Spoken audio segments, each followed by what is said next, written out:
Welcome back to Mac Talk Sports, and what a day of football we just had. The tournament is finally heating up, and the excitement is now getting over the top with the results that we had were amazing. 3 games: Slovakia versus Belgium, Romania versus Ukraine, and France versus Australia. We're going to talk about all of them.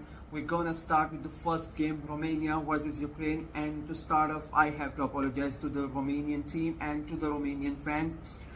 Because I did not think they were gonna win this game. I thought Ukraine would win it quite easily and quite convincingly, but it was not to be. And I remember I specifically said that not many people recognize the Romanian players. But for one thing is for sure, after tonight's game, a lot of people in Europe and all over the world would know about the Romanian players now. We start off the game and Ukraine started really good, but they were not able to make any significant chances from the possession that they had early on, and that increased the confidence of Romanian players. They started to grow into the game, and this confidence helped them in putting the Ukrainians under pressure themselves, and that pressure led to Lunin misplacing the clearance. It gets to Dennisman, who places a great pass onto the feet of his captain, and Stanchu scores a stunner. What a world class of a goal that was. Romanians in the stand go crazy, and Romanians all over the world go crazy.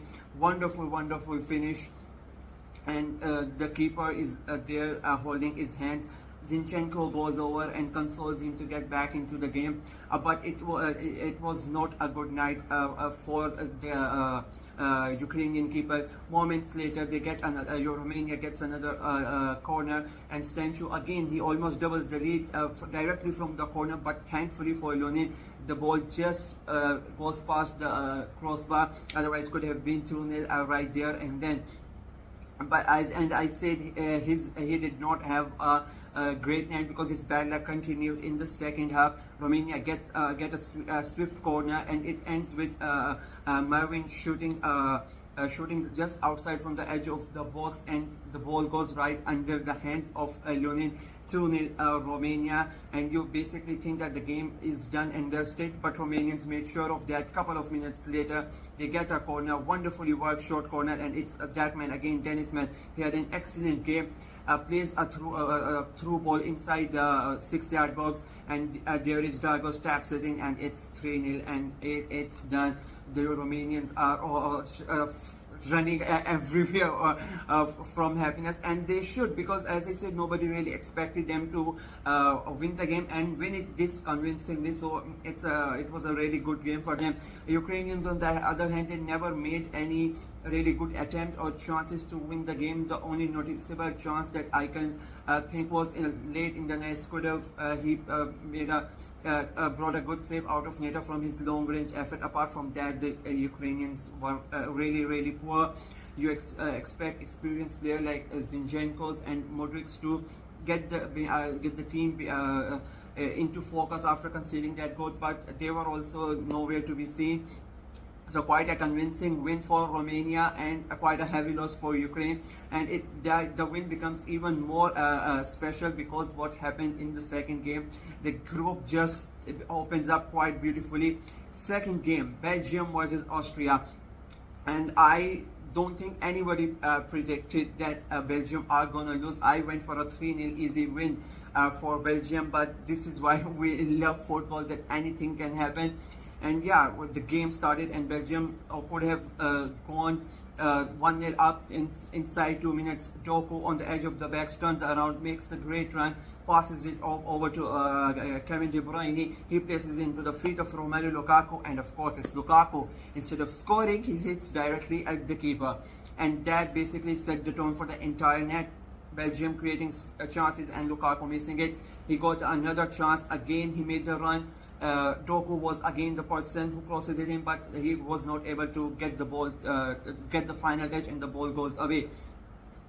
And this all happened inside 6 minutes. 7 minutes comes in, and Slovakia finally punished them, and Doku was having a great game up until now, and he continued to have a good game, but unfortunately for him, he places a wayward pass, which gets intercepted by I forgot the name. I'm really sorry to the player, but I forgot the name. He places a backheel pass to Kochak, who shoots, but the Castile stops it. The rebound comes in, and there is Sharans, and he scores. The keeper is not able to save the rebound, and Slovakia go 1-0 up, and it was so good. Always, you as a neutral, you always want the underdogs to win, and especially a team like Slovakia. There is like 40 plus difference in ranking between Belgium and Slovakia. Belgium are ranked 3, and Slovakia like 48 or 49 something. So it's really good to see them play like this. But the Belgians did not stop after that. They continue to attack. They continue to make chances, and as I said, it was their bad luck that Lukaku was having a really bad game. Really bad game, because at the end of the first half, Carrasco plays a very good ball, and Lukaku again is not able to control the ball, puts a heavy touch, and the ball goes away. Second half comes. The second half comes, the Belgians, they get a corner. Ahmadou Onana, he climbs top, puts the ball in and onto the feet of Romelu Lukaku, and he scores, and you say, okay, finally Lukaku gets the goal, they are 1-0 up, and that's that. But unfortunately for Belgium, and unfortunately for Lukaku, he's the person who is offside. The goal gets disallowed. But after that, it was really a one-way traffic. Belgian team, they continued to attack, and Slovakia were defending for their lives. A shot from Trossard got saved. Lukaku himself hit the side netting. Bakayako's shot gets cleared on the goal line. So Slovakians were fighting for really putting their bodies on the line, fighting for their life to keep the lead on. In the last one, you thought that they were going to be able to do it, but it's like the nature wanted to make the Belgians and Lukaku suffer even more. In the last 5-6 minutes, they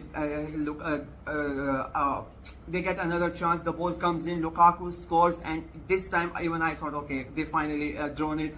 But as I said, the lady luck was not on their side. It was with Slovakia. And we go to war again, and again the goal get disallowed, and finally Slovakia won the game 1-0, and with that this group is wide open. The two teams that we expected to win, both of them lost, and the two teams we did not expect to win, they won, and now they're both of them are on 3 points. And the exciting thing is that the next game is going to be between Ukraine and Belgium. So if one of them loses, that's basically them out of the tournament. So it's looking very good for match day 2 this game. Congratulations to Romania, and a huge congratulations to Slovakia. Let's see, both of them are going to play each other in the next round. So I'm quite excited about that game. Now moving on to the third game, it's France versus Austria, and I think it's sort of becoming a trend that the third game of the day is supposed to be a boring one. It happened last night and the night before as well, and the trend continued. France, with all the talent that they had, they were like quite disappointing, and they were really not up to the mark. They started really well, but they were not able to take their chances. Mbappe gets a chance, makes a great run on the right hand side, but side nets it. And that basically after that there was really not that much in it. Mbappe again is the one who makes a great run through on the right hand side, puts the cross in, but Maximilian Weber is the unfortunate guy whose head gets in the way, and